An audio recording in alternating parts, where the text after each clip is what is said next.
welcome to I've forgotten what number album this is. 40. Album number 40. Album number 40! Oh, That's that's more than fun. 5. That's a lot more than 5.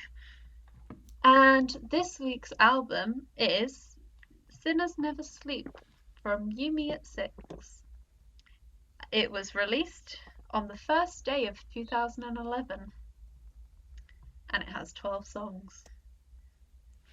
That's your info. Hang on. What did you say about when it was released? The first day 1st of of January. 2011, 1st of January. No, it wasn't. Was it not? No, it That's was what it says released on the Spotify. 3rd of October. 2011? Yep. So what we've learnt so far is never trust Spotify. Hey. Okay. I've forgotten Normally what we right, say but in okay. intros, but we've called out Spotify, so I feel like that's a great start. Yeah. Shall we get into it? Should we get? Yeah, that Or sounds a good idea. start with general opinions. I've forgotten what we do. It's been a while. We often It's do a been lot a of. while. We've been doing a lot of recap videos recently, so it's a while since we've done a full album recap. But yeah, I think general thoughts for me was I was I was looking forward to it, then slightly disappointed, and then recently have been slightly less disappointed by it.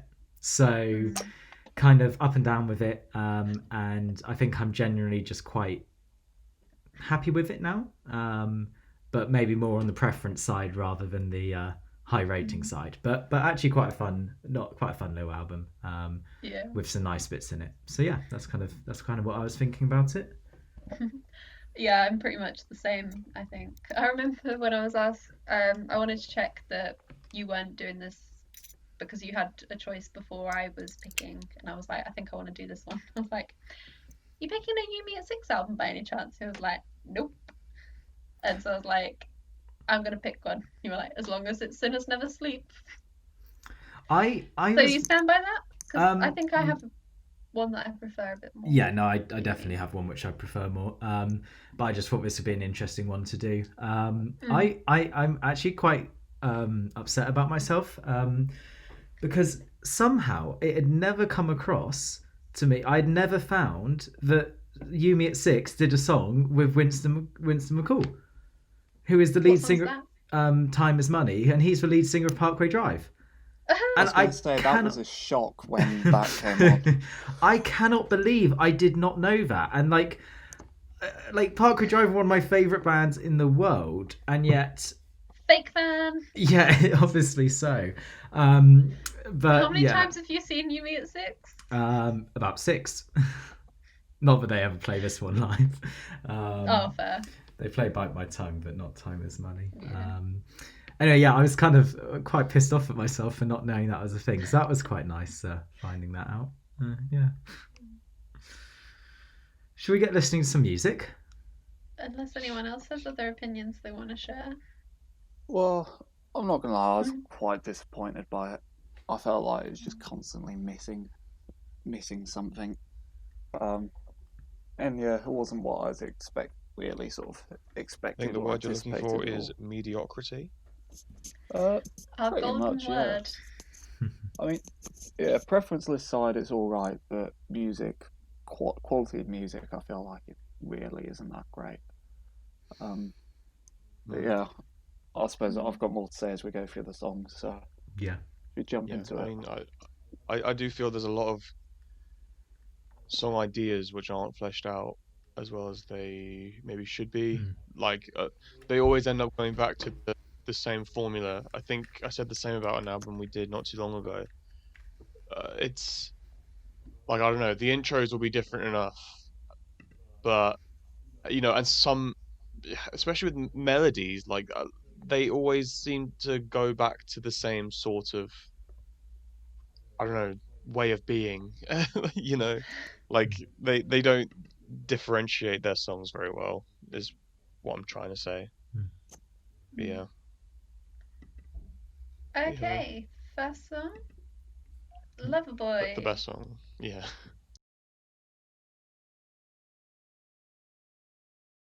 Welcome.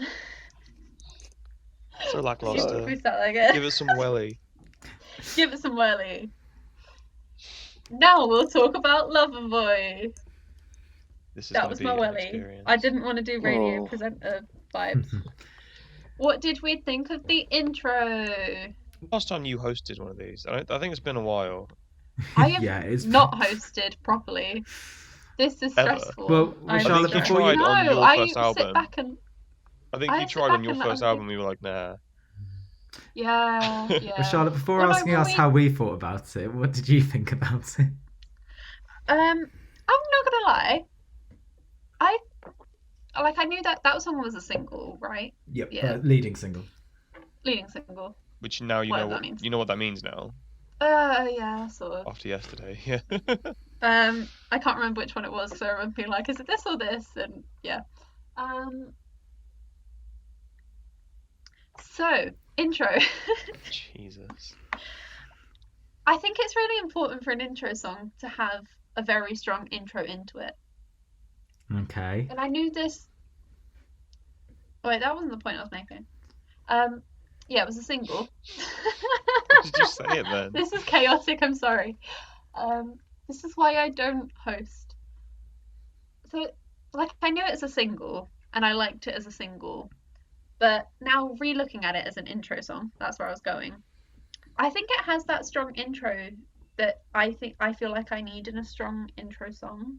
Like, the little build up into it. Admittedly, I hate the fact that I don't know if I've pressed play, but that little build up into it of the da da da da da da, and then like getting a little bit more, and then there's like a little bit more, and it's kind of progressing all the way up until the first chorus starts, and it's just very satisfying, and I feel like it gets me ready for the album. And then I feel like from all of that building, I then feel a little bit disappointed because it kind of just stays there. It doesn't go further. Yeah. I agree. That's I've me. always no. I Lack of like what you development. said at the end. Loverboy, I enjoy it, but it's not a Yumi at Six song. I mean, so I am a really big fan of them, but I will pretty much only end up listening to that song when they play it live, because for something when listening to it not live, I is missing something for me, and I think you're right. It doesn't quite really go there right at the end, which is a shame because it's otherwise it would have been a really perfect start to the album. Yeah, There's definitely I mean, room to go there.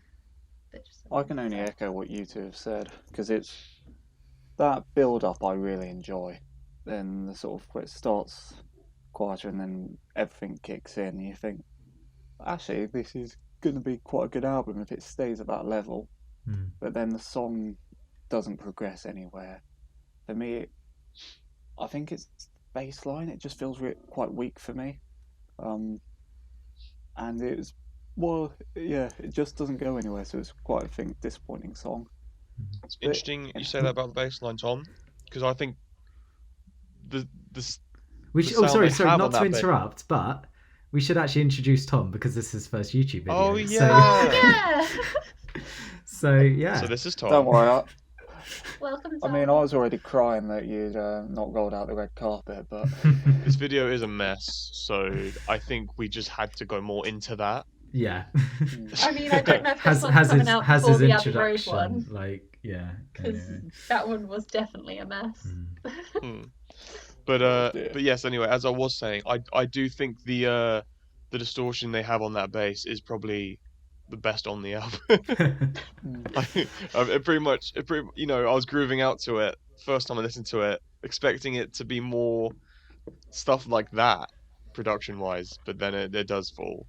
But you know, you guys know I like a good bass. Yeah, as soon as Tom mentioned the bass, I was waiting for you to pounce on it. Yeah. Like, I didn't know what your Because thoughts were, but I was ready for you to jump in.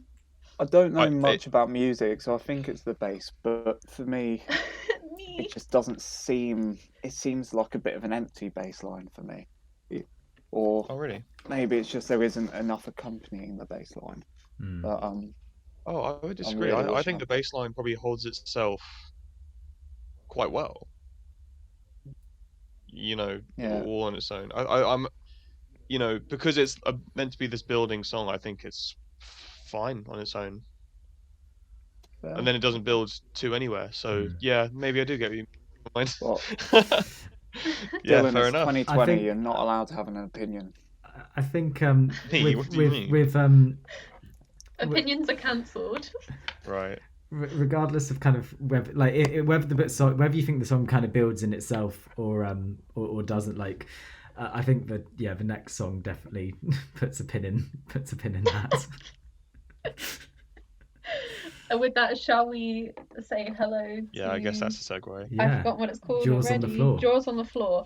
My jaws stayed firmly in my mouth.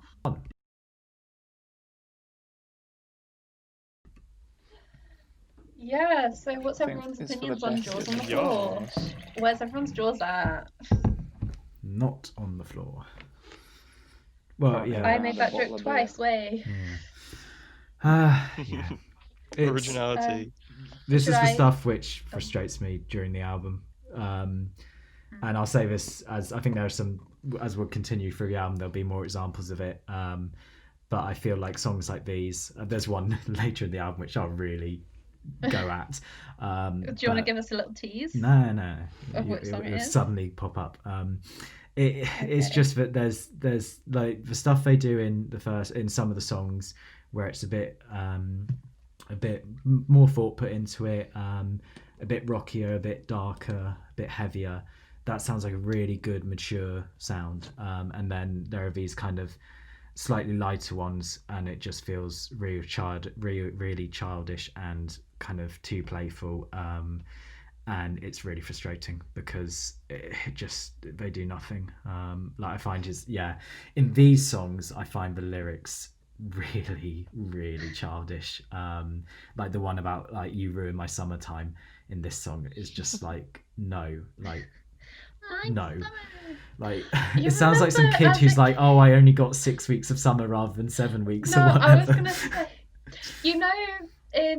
I don't know if this ever happened to you, but like in primary school, where you'd be playing a game and like something would go wrong, and so you spend a lot of time discussing something and be like, "You wasted my playtime." Yeah, that kind of sounds like what you're saying in this song. Yeah, it just made me think of that. Yeah.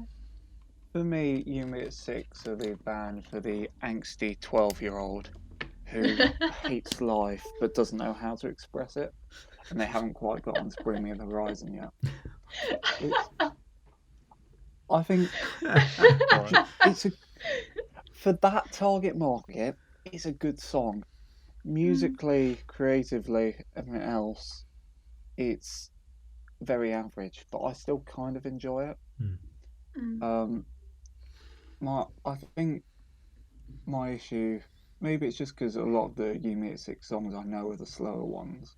When they do something a bit rockier like this, I say rockier, it sounds very busted, but I think I don't know the lead singer's name, but I don't Josh. think his voice can keep up with it. His voice doesn't match the sort of style of music of that song, and so yeah, I think that's what lets the overall sound down a fair bit. I think That's interesting because I think I would have said, I reckon his voice is probably more defining to their sound than anything else, because there isn't much going on in the background anyway. I don't think. Yeah.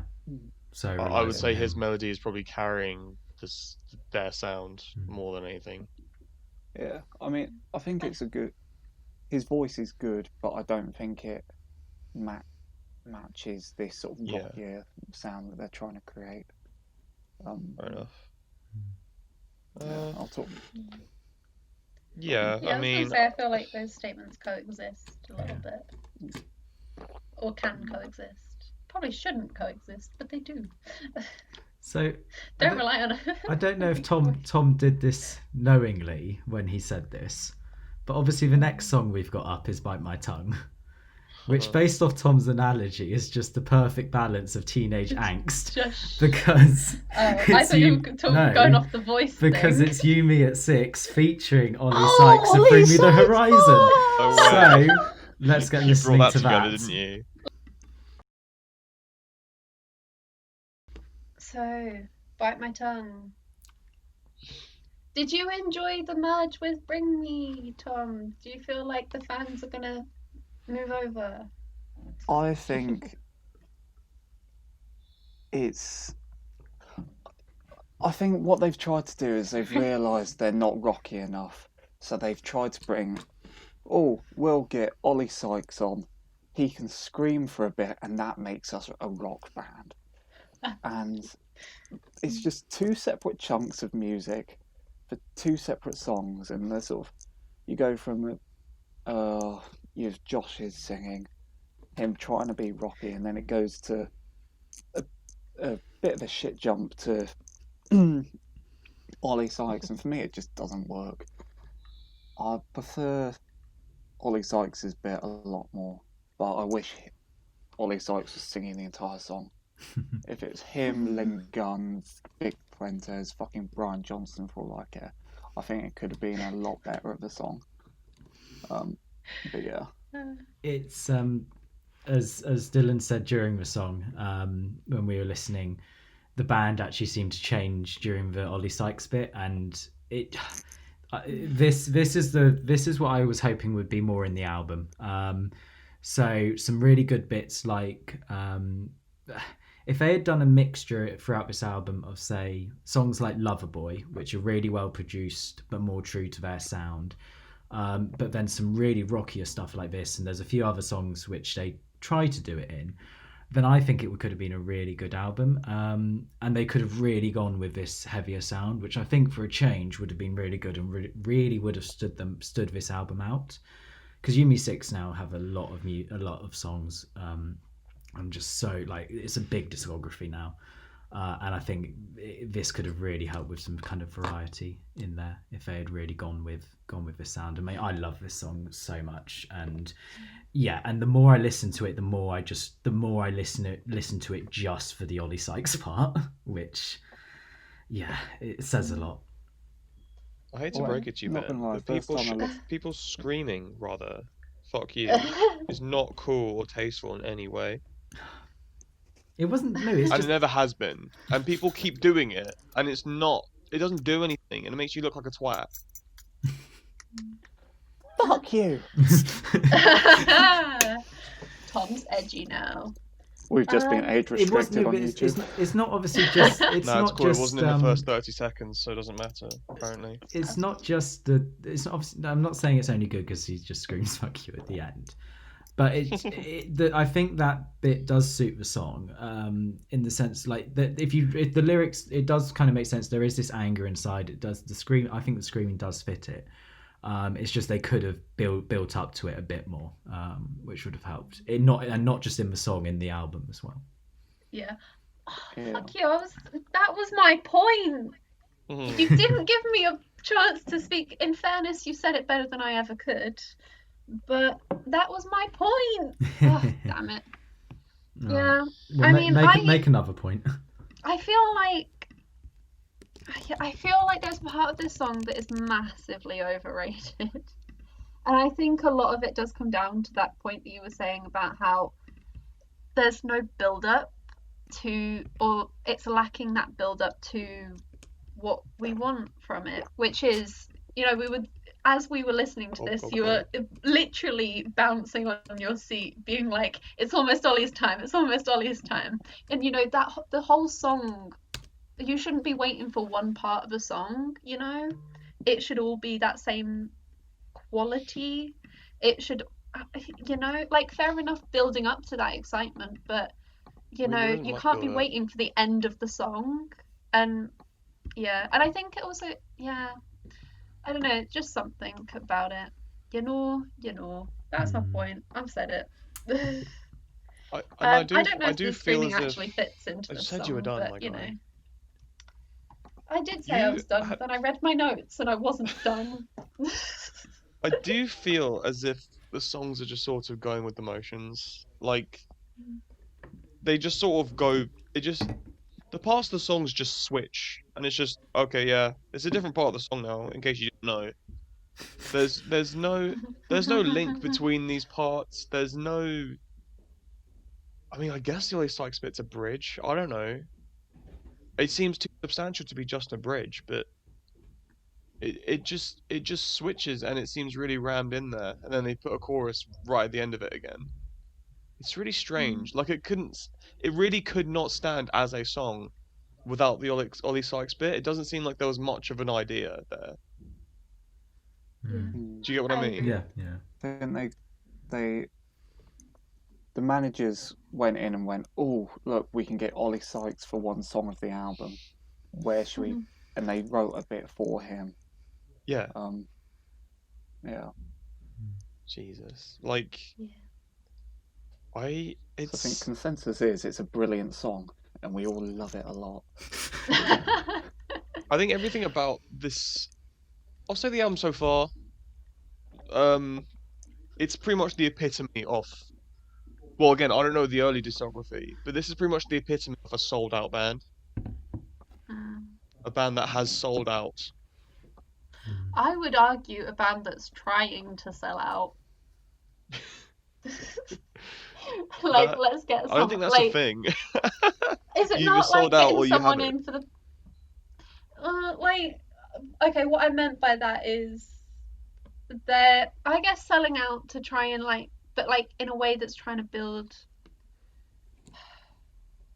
Yeah, maybe my point doesn't make sense. Basically, I meant they've got someone in to try and sell more, get more. That's, things. yeah, no, Yeah, it's not, so they've sold out. Yeah, sold out. So yeah, no, I realised halfway through saying it that is literally what selling out is. But then I was like, oh, it's trying to sell out because they haven't sold out yet. They really haven't sold out. Yeah. What have we got next, Charlotte? This is the first thing, I think. This is the first thing.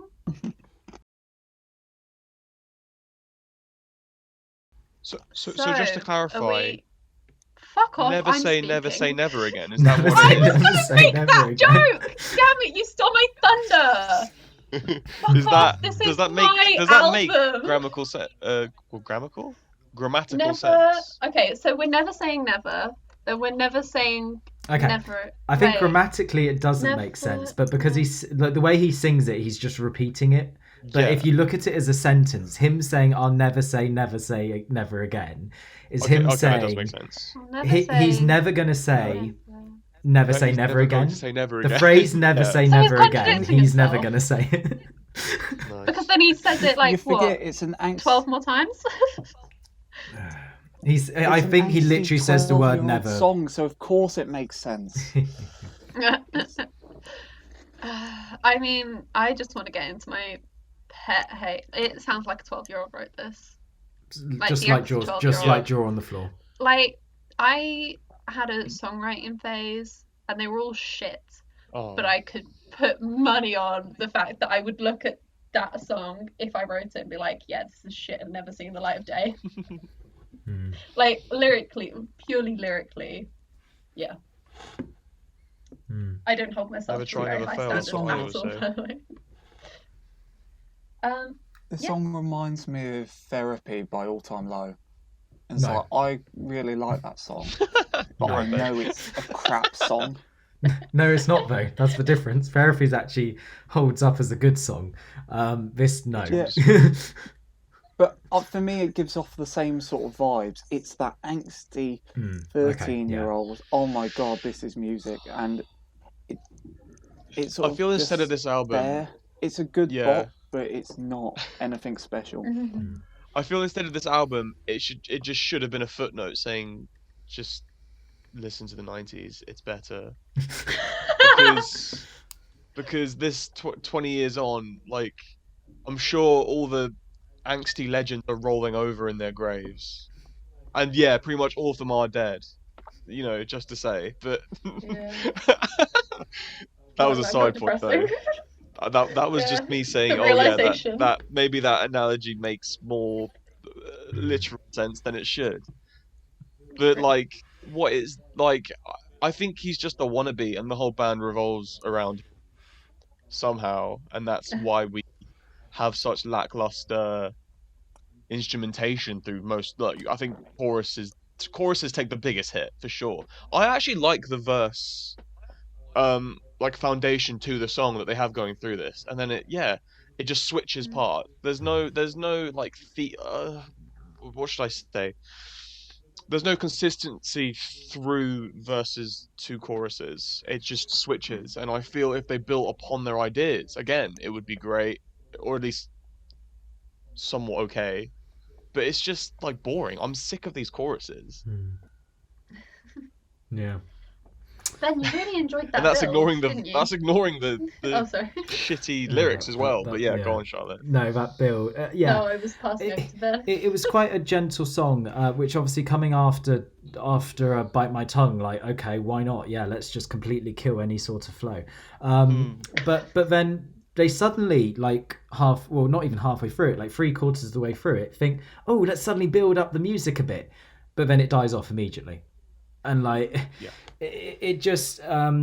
it's a kind of a mess of a song, and unfortunately I think songs like this, George on the Floor, and a few others are just kind of littered throughout the album, and not placed strategically whatsoever, because you could almost, like, if you position them carefully, you could probably have a better sounding album, but it's very up and down at the moment. Yeah. That said, if they were all next to each other... Oh, sorry. Go on, Charlotte.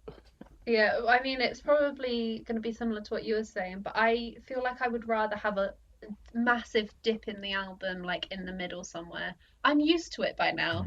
I'm so used to that dip in the album that I would accept it. What I don't like is this up and down of, here's a song that is good by whatever definition you want to give it, or like, you can accept the fact that it is one of the stronger songs of the album, and then one of the weaker ones, and then followed by a stronger one, and then followed by a weaker one. I'm like, it's just all over the place. And also in terms of flow, like what we were kind of saying, I don't think there's flow within the songs themselves, like in singular songs. Well, just we said that random build at the end, which doesn't lead anywhere. Like, by all means, build to the end, like big up, like, and we'll see that in the next song, but don't build and then do nothing. You've got to commit. Yeah. Did you want to add anything to that, Tom, or did I take the words? Well, I was going to say, I was going to go almost opposite to you. So I'd rather have them scattered, these sort of dodgy songs scattered around the album, because I think if I had to listen to sort of four of them just off, you had the first three songs and then you had four very mediocre songs, I'd have turned the album off. So at least I'd like to know that hopefully, well, that song wasn't great, but hopefully the next one will be a bit better. It's all... Yeah. But that said, that's my personal preference rather than the flow of the album, I suppose. Yeah. Yeah, I think it depends on the just type don't of have bad listening songs, I'd say. the snobby side coming out Why there. don't you be like the Wombats and just make incredible music? Why is that snobby? No, I'm joking. How is that snobby? Like, look, fine, call me a snob all you want, but like, I think what I said was just true. Like, No, instead of having to scatter your terrible Have you heard of this songs. band called Tool? They're really cool. Dude. Okay. Charlotte, what are we listening to next? No One Does It Better, so let's see if they do better. Ooh.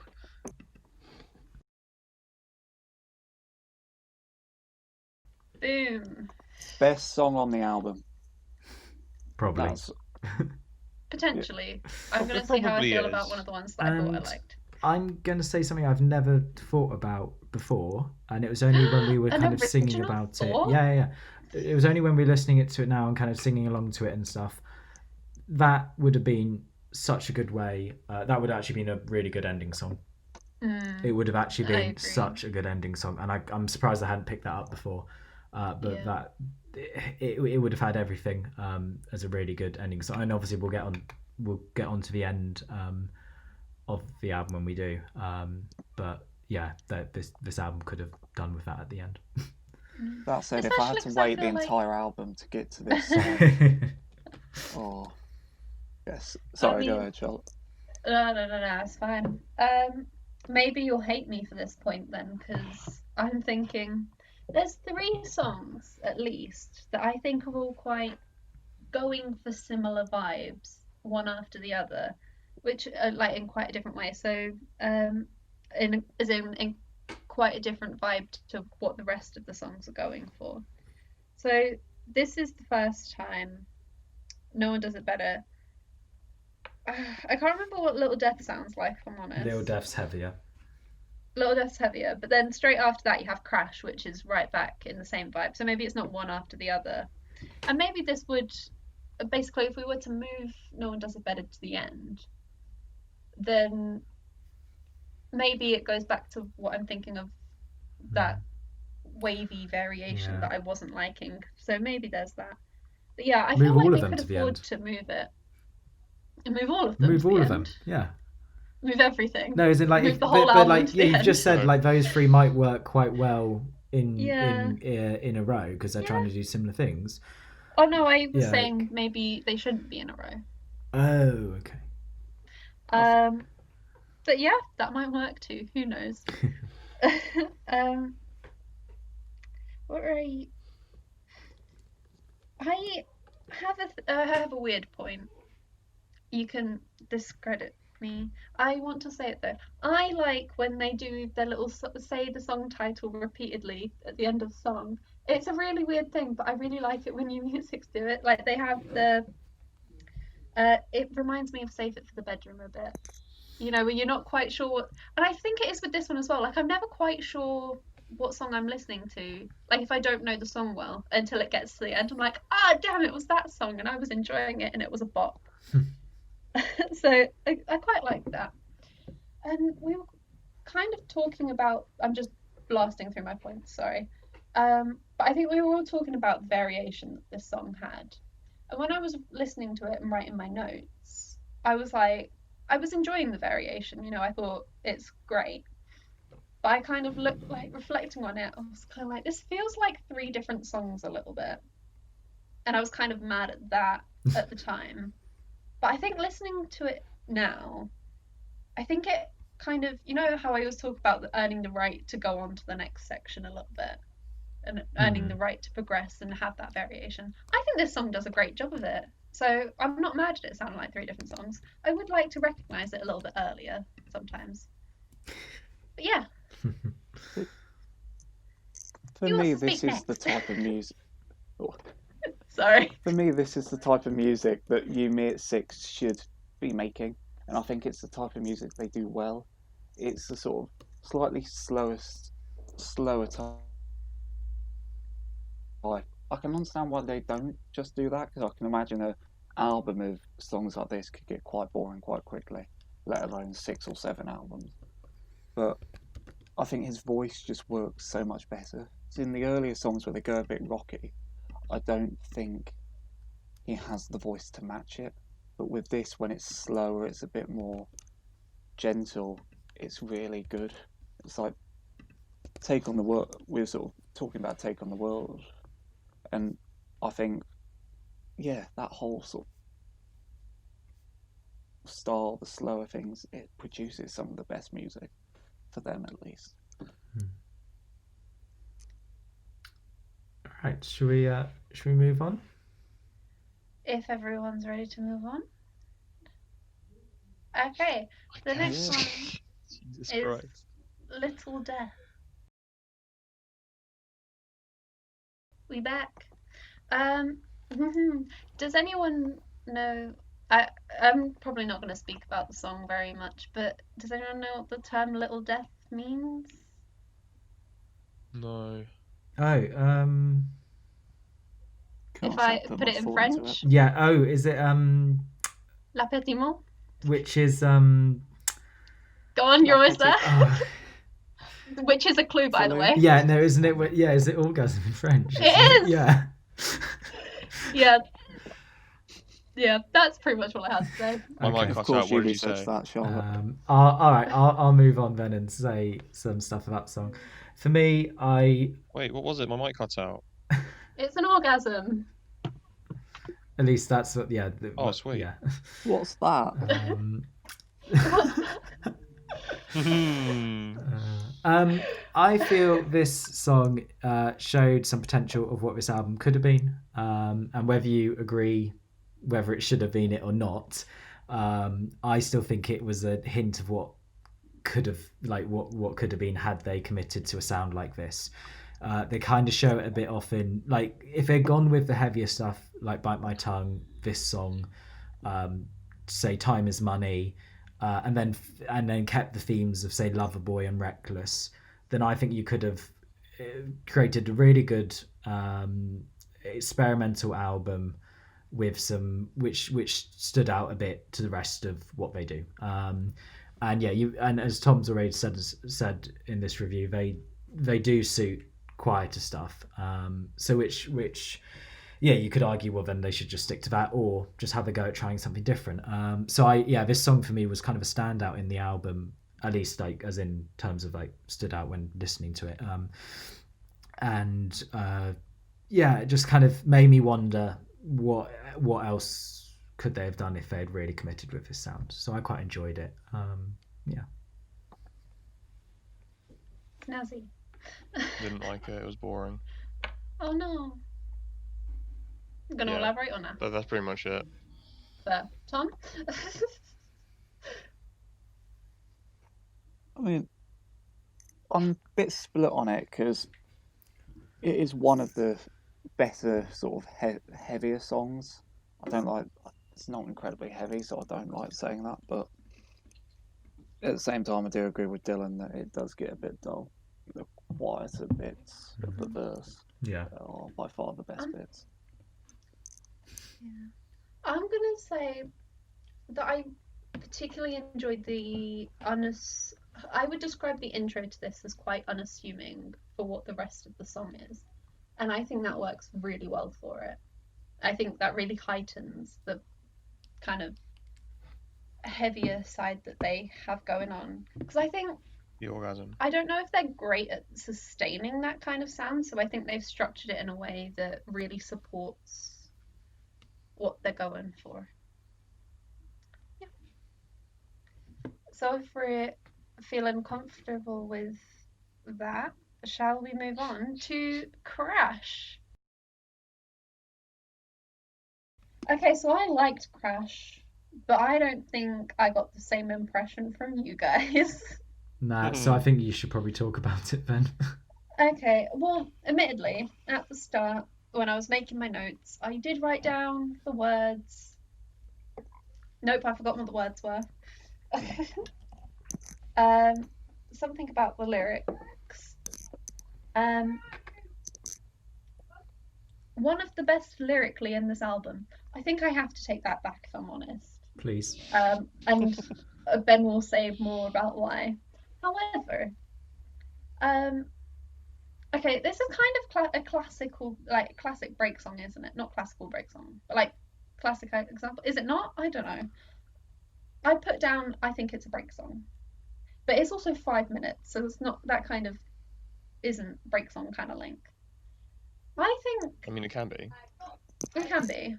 I don't know what I'm saying. I don't think break songs are as planned as we think they are. No, true. Or as we like say, oh yes, that was it. I don't think that's planned. I think most of the time. Yeah, I think they're either properly planned or not. I think so. When we say, I mean, off the top of my head, That's the Spirit. Follow You was definitely a break song. Was it? Yeah. Like after the 4 big ones at the start, like Follow You brings it down. I think in some albums we search for it a bit more. Yeah. And that's probably where it becomes a looser thing. So I think it's either really obvious or then it becomes a bit wavy and not as solid Wavy. as weaves. While this could be a break song, I think it is also a great end song. Yeah. I would agree with you normally.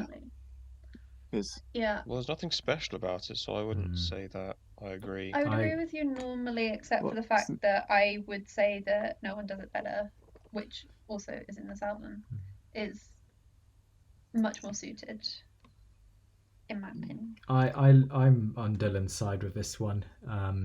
It just doesn't do much for me. I've jokingly said it kind of feels like a song which they've called it Crash because the word Crash is in the chorus, and then they've built a song around that, and yeah, it doesn't do much for me. Like I didn't think of it as a break song, didn't think of it as an end song, just didn't really think of it as much. Sorry, Charlotte, though, what you still had more to say? Yeah, I mean, even though I do agree now that lyrically it's not the best, I did have that kind of reaction to it where there's certain songs that just do something to me physically, where I'm like, whew, you know, Snow Patrol does it a lot for me, and this was kind of one of those songs where I just kind of had to like, boom, you know. Also, there's some references. I think I picked up on the words opposites attract or something, which I like little Easter eggs, where they reference other songs. I'm like, oh, or like other albums that they do, or where they get, you know, I like those little moments. But that was a throwaway little comment. Anyway, that's me done. See, when I say this is an end song, I agree with both Ben and Dylan with this, and that it's not special, but for me, there's nothing after this in the album that is any good. I think it could hang on, what? easily finish here. hang on. Sorry. Right before Reckless and okay, all right. Sure. You that's your thoughts. That's a strong opinion. I just get a bit. I think after this, I'd just get quite bored of it, and I'd happily sort of just cut it off here and call it a mediocre album as it is. Okay. Yeah, that's my opinion on the matter. Yeah. But this is why I'm here, is to give shit music opinions. On the topic of shit music, shall we move on to the next song? Opinions. Yeah, what have we got next? Yeah, we have Reckless, right? Yeah, we do. Yeah.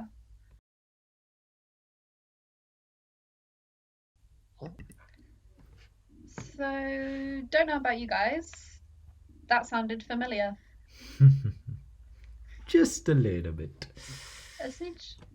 Yeah, we've checked this a few times, and it's got the same chord structure and pattern as when is it When You Were Young? Not When You Were Younger.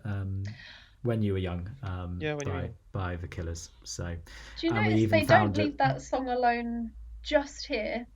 They also, the last song on this album, similar name. Second last song, yeah, When You Were Younger. Is it second last song? Yeah. When We Were Younger. Last song is no, that's the last song. Last song's Takes One Snow One. Good at. Oh, that's missing on what I've listened to. Oh yeah, no, it's not on Spotify. Ooh. Uh-oh.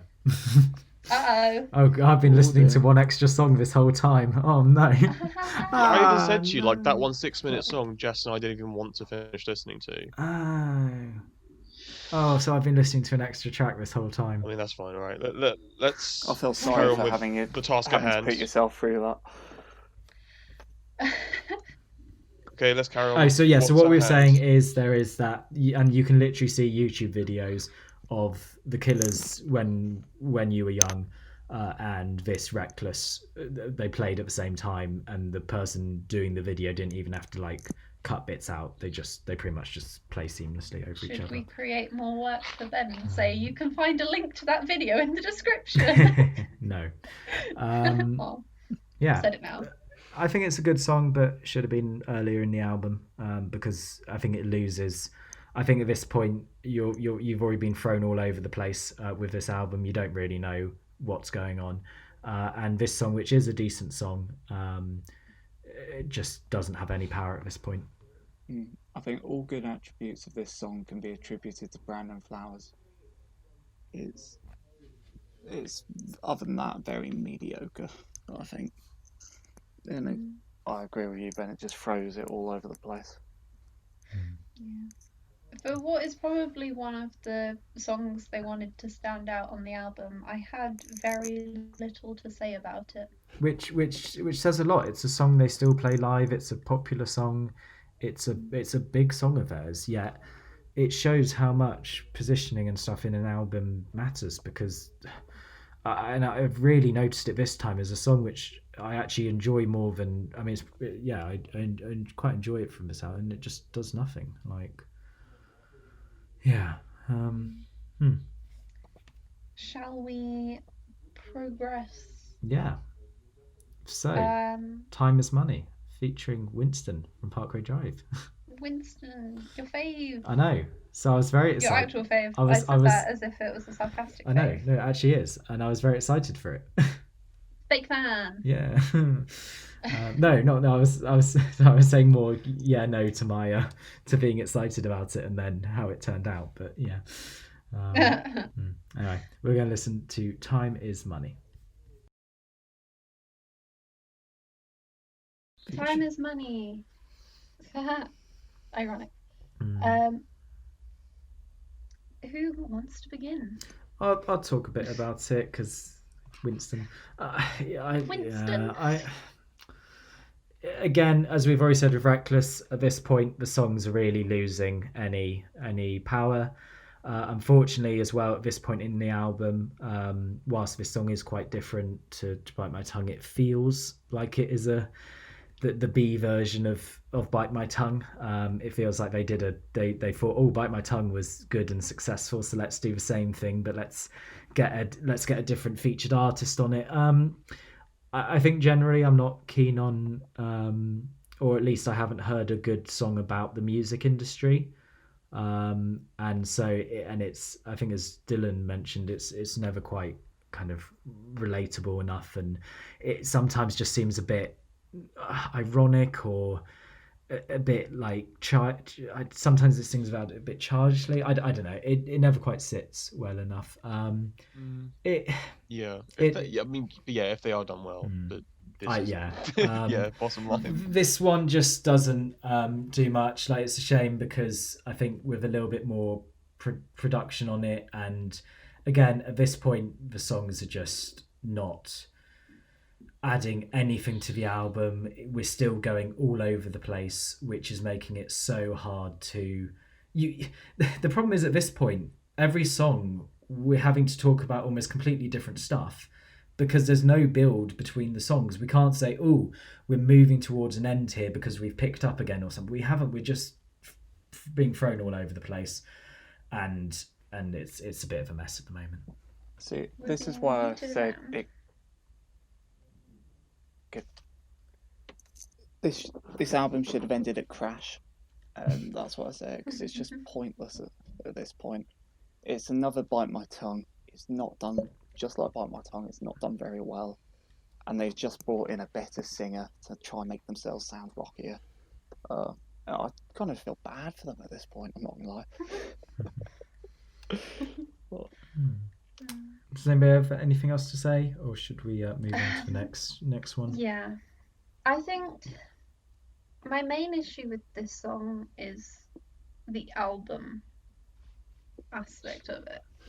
And there's kind of two approaches that I'm kind of taking with that. And the first one is that when I listened to the album, I kind of forgot that it was similar to Bite My Tongue. And I was so thrown, because I was like, this is the screaming part took me by surprise. I was like, where has this come from? And I think the issue with that is that it's so far off, like it's so far away from anything comparable to it, that it just feels odd in the album as a whole. So I think that's like a placement issue, but then I also think it's like a sound issue with the going all over the place a little bit. Like, fair enough that not every song needs to be like that, but I think when you're making such a distinct sound choice that has the potential to ruin your flow as if you had any. Yeah, it's just a bit odd. I said I was coming at it 2 angles. I don't know if that was both of the angles. So just ignore the words that I said at the start. All right. Right. Done and done. All right. Before we move on, Tom. My period has a better flow.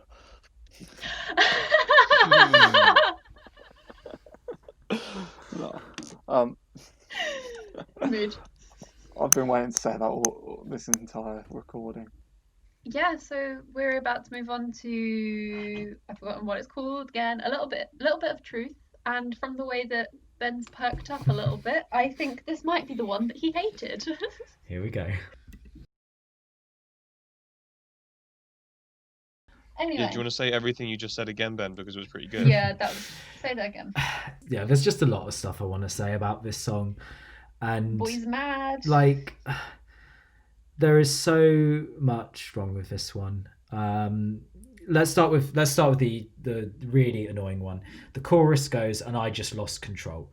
Where in this song does it show that? You don't at all. And the really annoying thing is in an album where they've used, and whether you think it's a good use of it or not, in an album where they've used featured artists to sing and, well, to scream heavy bits, why not lose control in this song then and have the screaming and the shouting and the crashing and everything here in there, like, or at least make the song heavier than just some kind of wimpy like, I don't even know, the frustration at the start where he's like, I just want to write a song and stuff.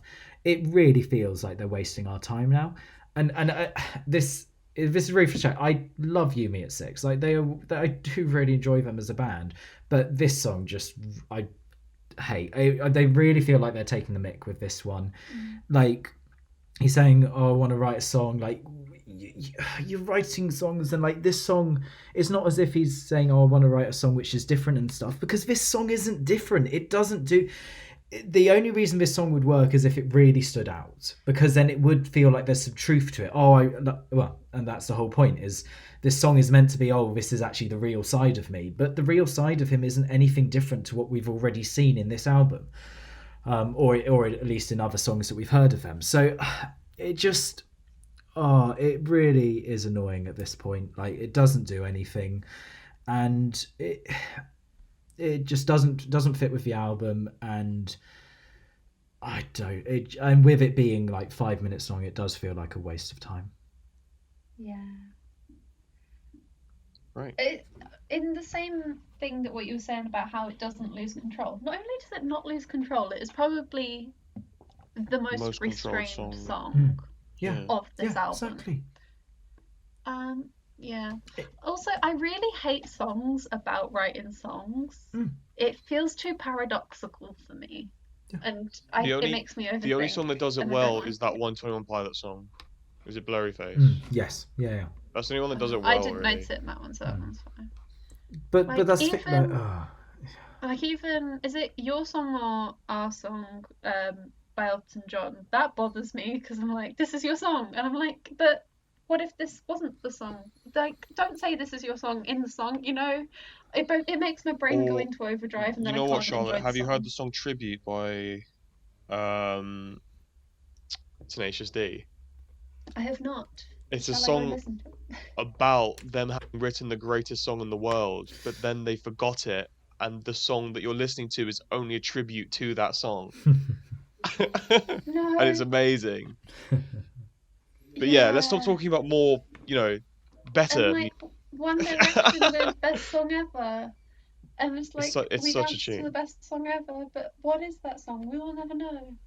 Yeah, sure. Yeah, man. I just really Okay, hate songs. Anyway, back to this one. Yeah, I mean, the song's too long and it sucks and it's boring and it shouldn't be this long. None of these songs should be any longer than 4 minutes. I really don't think this song does anything at all, and it just, and then chuck in the song, the content of what was actually in the song as well. Like, God. Yeah. Should we move on to the next one? Yes. Let's do it. Let's get it over Is this and the done dilemma? It is the dilemma. Yeah. So what are our thoughts on the dilemma? You start. Me start? You start. The thing is, I didn't hate it. But I think it is one of those album placement things where I'm just so over the album by this point that... and these don't help. Like, because we're adding so much time into listening to the album, I'm then more over it. But yeah. But I did think that the rhythm of the start was quite interesting in the way that it built. You know, it's kind of got that, I don't want to say storytelling, like vocal theme to it.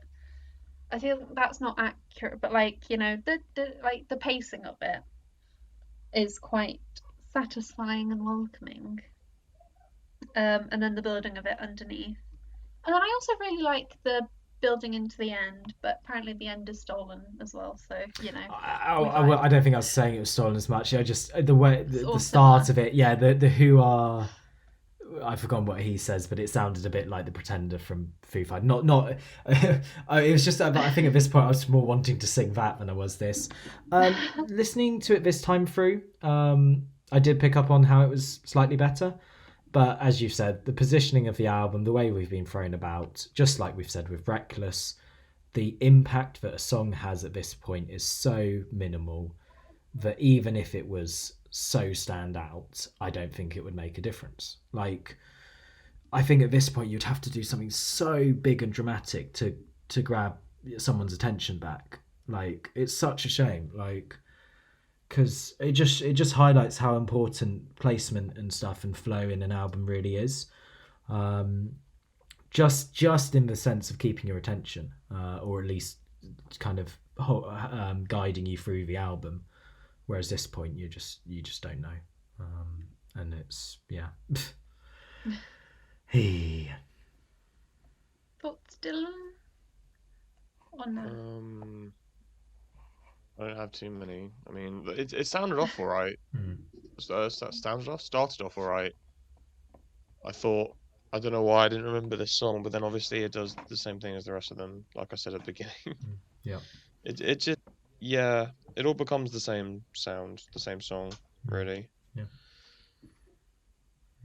So yeah. All right, let's move our way into the last song of the album, which is When We Were Younger. We did it, lads. We did it. Yeah, we got there. How we feeling?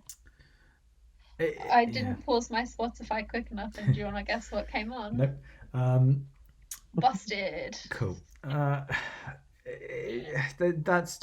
it's the only reason that song is long is because they thought, oh, it's an ending song. Let's add 2 minutes onto it to end the album. Me, ending songs, if they're not anything special, need to be short and simple. Yeah. I'd say aim for 1 or 2 minutes. 2 minutes, 3 minutes maybe. Yeah, but you know, he needed time to say that he was singing. And he was singing. Yeah, exactly. Oh, the number of times the lyric "I'm singing ooh" comes up is quite right. Take a shot for every ooh, and you'd be on the floor. It's not. It's an okay ending song in the sense that it's a nice. Well, okay. Had the album been structured better, this could have worked as an ending song. But at this point, it does nothing. It does. I don't think the structure's the problem. I just think. No, I'm saying no. There's obviously a lot of problems, but had the structure been better, at least, or in an album where a lot of the issues had been addressed, this could have been a better end song. But yeah, as it stands, no. Should we? Also, if it was shorter. I mean, at this point, if it was shorter. Should we just move on to summaries? Sure. Yeah. I mean, if everyone wants to do their summary, I mean, I'm done with this album. If everyone wants to do their summary, and then once we've all done our summaries, we'll do scores after that. So, cool. Yeah. Shall I begin? Yes, go. Yeah, go on. Yeah. I mean, despite what I've been saying, I did not hate listening to this.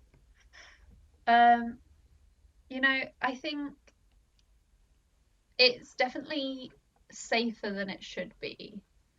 And I say that as someone who enjoys safeness, but I think in this one, it's almost to its own detriment that it's safe, because it kind of needs that experimentation a bit. It needs to go the extra mile in order to achieve what it sounds like it wants to achieve. Structurally, it's a mess, and the flow is all off, which makes it harder to listen to and to stay on board with. But yeah, I can imagine that their fan like it would have been enjoyed at the time, and it's just when you actually dig into what it is like as an album, you're like, oh, whoops. Yeah. There's some strong songs in there. Yeah. Yeah, I still enjoy it. Like, yeah. There's yeah, there's the songs. A lot of the songs would be fine, and I say like there's a couple which I will have from listening to it, I will include into the You Me at Six songs I listen to regularly. But overall, looking at it as we do in Album Club in a more critical sense, there's so much wrong with it, and like the ups and downs, the lack of flow, the positioning of everything, the lack of commitment to really going for one sound, and really exploring it, and just doing something different, really hurts it. And as you said, Charlotte, perfectly, the whilst Safe can be good, this works in its detriment so yeah, like so much, which is a shame. Yeah, it gives hints of like the bits which they do better in, gives hints of something which could have been really really good, but it's lost because of the excess of stuff in the album, and some really pointless sections almost. Dylan, you want to summarize as well? Sure. At first, I was thinking maybe it's just like another one of those just mediocre, just pumped out records, which I know these big. Well, I think it should just be a genre of poppy rock, really. Like it's just another pumped out, just churned about album, which has no substance at all. Maybe one or two songs have substance that they actually cared about, but this album was not cared about. It wasn't cared for. I've said before, they clearly sold out and just they they were either forced to put it out, in which case they weren't given enough time, in which case they might not be a good band anyway, or it was a producer being like, well, I don't know. I don't know what producer would have recommended some of the sounds in this, but like there's no reason for this album to exist really. It hasn't got a message. It doesn't bring anything new to my ears. It's just nothing really, and the sound is just it's so plain and boring. It's mediocre through and through. Like there's nothing special about it, and it's like the bare minimum, and that's pretty much it. I'll leave it at that. The bare minimum. All right, and then Tom, if you want to do your summary and lead us into ratings. Yeah, so it's here and there.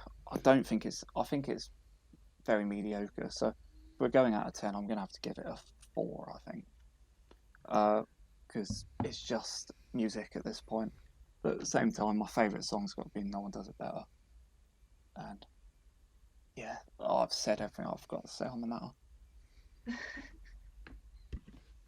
All right, and Dylan, go and give a score, favorite song, all that kind of stuff as well. Oh God, favorite song. Probably the first one. I think the Lover Boy, probably. Rating, I might have to concur with Tom in that it's a 4, because there are some parts of it which I feel are just unforgivable. Maybe even is it on the same level as White Noise?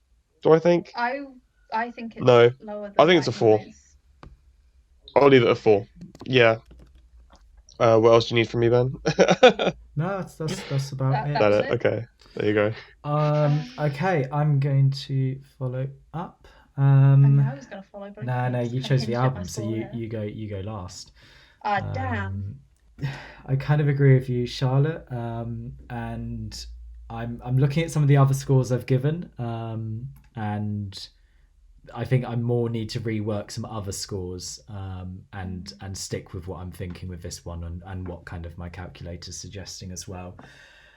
Which is, I think there is enough wrong in this that whilst I did enjoy bits of it, and whilst I think there was some fixes they could have done to make it better, I think giving it more, or giving it a 4 would be a bit in hope, almost saying like, I think that would have been stretching a bit. So I'm actually going to give it a 3. Okay. And it on the calculator is like right at the border between 3 and 4. But I think What does the calculator say? 3.43. You can put me down for a 3 as well, now that you've bridged the gap. Yeah, I was surprised you gave it a 4 because I swear you gave White Noise a 3. I did give it a 3, but I think that album's apparently... You know what? I think more talent's going on in White Noise. So to make up with the brokenness in that album... I'll give this a 3 as well. Fine then. Yeah, I was surprised. So for me, like, everything is at some point, all the stuff that I look for in an album, at some point in the album has been affected. Like, the concept isn't there, the flow isn't there, the even the songs aren't there at times. Like, as we see in the late order of the album, songs like Reckless, which are good songs, just have no impact whatsoever. Like, standout songs is an important thing in an album, and if one of your bigger songs in the album doesn't do anything in the album, that's not great. I mean, at that point you should just chuck it up at the front and at least it's there. Like, it's frustrating. Favorite song though was Little Death, and I really think if this album had played on this idea of being darker and bad boy, like the Lover Boy, Reckless, and then with the shouting and the screaming, and maybe just go for it, like try something different, and that could have helped. I think a quick fix would have been to reorder the album and have a bit more flow, but again that probably would have only notched it up a couple of marks, whereas to really get this album, like, they needed to commit on something. All right, over to you, Charlotte. Yeah, over to me.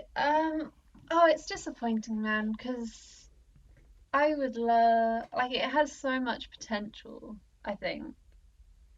Like, it would take a lot of work, but it has that potential. Yes, I agree. That's kind of what I was trying to say, yeah. Yeah, I mean, we've just recapped White Noise recently, and, like, drawing that comparison to this one and realizing that works better as an album than this one makes me sad a bit. And because I gave that one a 4 and I don't think they're on the same level, I feel like I then have to give this one a 3. So yeah, it is a 3. And I have quite a few songs that I like on this one. Actually, I want to say to its benefit, like, not to its benefit, like, in its positives of it, Loverboy is a really good intro song, and I know that's one of the things I look for, so yeah. But that's like the only thing I can really look to say for it. Yeah, I'm gonna say my favourite song was No One Does It Better. I couldn't think what it was called for a second. Yeah. Okay, there's our review. Do I wrap up? Well, no, I'll lead this one. So there's our review on Sinners Never Sleep. You take over. I'll take over because there is a reason I'm taking over. Because I know what I'm going to say next, which is you do that. Our next. Obviously, at this point, we normally announce what our next album is, but we've got kind of something different in store this week. So instead of just doing one, we've got 2 albums coming up, and the reason we've done that is because we've got a show at our uni's radio station, Stag Radio, which is called Battle of the Bands, where everyone who's in AlbumClub have selected some bands, and we've been every week we've been having the bands match up against each other, and we're down to the semi-finals, which means that the band's still left in it. We put up a whole album of that band against the other band. So this weekend is the first semi-final, and we have Arctic Monkeys versus Snow Patrol. So our next two albums, which we'll be recording very shortly, because we decided we're doing them for Battle of the Bands, let's do them for Album Club as well. So our next two albums are Arctic Monkeys' Favourite Worst Nightmare, and Snow Patrol Eyes Open. So we'll be posting those soon. But thank you for listening to our review on two amazing, great albums, which is going to be no, it really is two fantastic albums, which are going to be one of them's good, fantastic semi-final. So yeah, but thank you for listening to our review on Sinners Never Sleep. That's my one, and we'll be posting more videos soon.